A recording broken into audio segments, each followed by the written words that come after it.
हर हर महादेव दोस्तों, एपिसोड 51 अनन्या या मेघ की चुड़ैल। तो अनन्या ने बताया कि देखो, तुम लोगों को मैं सब सच बताती हूँ। जब मैं परसों रात को छत पे गई थी, मुझे बहुत गर्मी लग रही थी। उसके बाद से मुझे कुछ भी याद नहीं है, दिन का भी कुछ याद नहीं है। बस इतना याद है कि जीप में हम लोग बैठे थे और हम लोग, अनन्या याद करते हुए बोल रही थी, उसे मुझे तो ठीक से याद भी नहीं आ रहा। हम लोग जीप में बैठे, उसके बाद हम लोग रुद्र और तन्वी के बारे में बात कर रहे थे।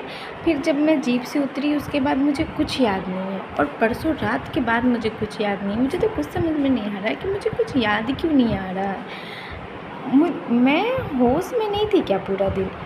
तो फिर आयुष कहता है, देखो तुम इतना स्ट्रेस मत लो, तुम आराम करो, तुम सो, तुम्हारी नींद पूरी नहीं हुई है, उसके बाद हम लोग बात करते हैं। तो फिर अनन्या सो जाती है। आयुष तीनों को इशारा करता है और छत की ओर बुलाता है।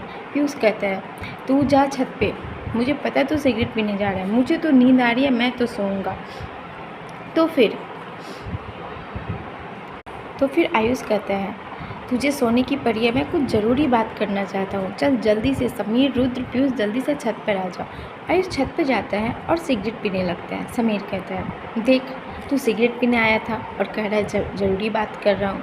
आयुष कुछ नहीं कहता, सिगरेट पी रहा था और कुछ सो रहा था। अचानक से समीर कहता है, रुद्र, तेरा सपना सच हो गया। तूने कहा था ना परसों कि अनन्या छत पे जाती है, उसे एक लाल साड़ी में औरत दिखती है, वो तालाब में जाती है और फिर उसे मंत्र सुनाई देते हैं। फिर वो कहती है कि मैं उसका काम करूँगी, ऐसा कुछ। तो पीयूष कहता है, कहीं तन्वी को उस मेघ की चुड़ैल ने इसलिए तो नहीं उठाया क्योंकि वो उस घर की बहू है? तो फिर आयुष कहता है, अब मुझे सब समझ में आ रहा है। देख, रुद्र का सपना सच हुआ, अनन्या सच में तालाब के पास गई थी।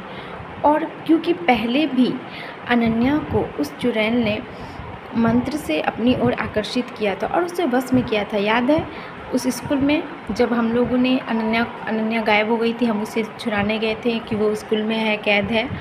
तो इसीलिए उस चुड़ैल ने फिर से उस पर अपना वशीकरण किया और उसे उसके शरीर में घुसकर तन्वी को उठाया। रुद्र कहता है, ऐसा कैसे हो सकता है? अगर वो उसके शरीर में थी तो वो हमसे कैसे जीप में तन्वी की सारी बातें कर रही थी? तो आयुष कहता है, तू भूल गया, चाची ने जीप का उतारा था, इसलिए वो जीप में नहीं आ पा रही थी। फिर पीयूष ने कहा, हाँ तुम लोग सही कह रहे हो। याद है वो जब जीप में बैठी, उसके सारे काजल मिट गए थे और बाल भी बंधे हुए थे। जैसे जीप से उतरी, उस पर काजल लग गया और